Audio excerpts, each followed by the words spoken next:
Hello and welcome. This is Chai Hofilenya and this is your 6 p.m. wrap. Philippine President Rodrigo Duterte on Thursday, November 17, threatens to withdraw from the International Criminal Court. Inutil yung International Criminal Court. Nag-withdraw sila sa membership. I might follow. Why? Tayo lang ang lilit ng binumbog na mga walang hiya. Napatayan deaths by the thousands, bombing children, women.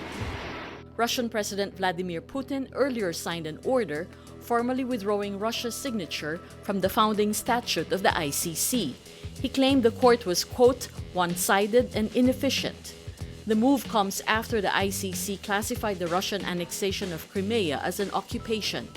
Duterte, an admirer of Putin, also slammed the ICC for criticizing his bloody war on drugs. A social weather station survey shows the Duterte administration has a positive 66 or very good satisfaction rating in its first 3 months. President Rodrigo Duterte's war on drugs contributed to the score, getting an excellent satisfaction rating of positive 78. He also got a very good satisfaction rating of positive 63 for promoting human rights despite accusations of extrajudicial killings. Respondents also gave the Duterte administration a very good score on the following issues: helping the poor, promoting the welfare of OFWs, eradicating graft and corruption, fighting terrorism, defending the country's territorial rights, and land reform. The Philippine economy grows by 7.1% in the third quarter of 2016, compared to 6% growth recorded in the same period last year. It's higher than the 7% gross domestic product growth in the second quarter of 2016 and covers the first full quarter of the Duterte administration.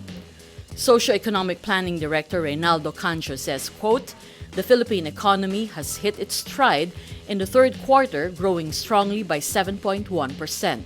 This cements our chance of achieving our target of 6% to 7% for the whole of 2016.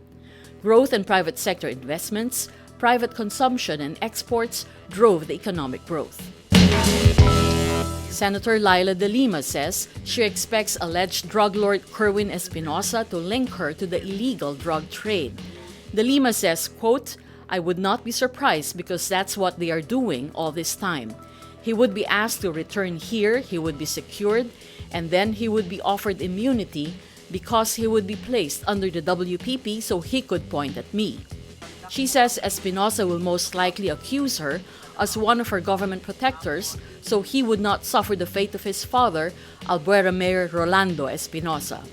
The elder Espinosa was killed in jail after he supposedly fired back at police operatives serving a search warrant. Espinosa is expected to arrive in Manila from Abu Dhabi Friday, November 18. He was arrested in Abu Dhabi in October. An annual training exercise between a small group of Special Operations Forces from the Philippines and the United States begin this week in Palawan. The exercises will be limited, following the orders of Philippine President Rodrigo Duterte. Philippine Army spokesman Benjamin Hao says, quote, it will be a 1-month activity. In line with the guidance from higher headquarters, we reduced live fire exercises, but we will still have marksmanship training inside the camp because you have to improve your marksmanship skills. Hao says up to 40 Filipino elite soldiers are participating in the Balanced Piston War Games.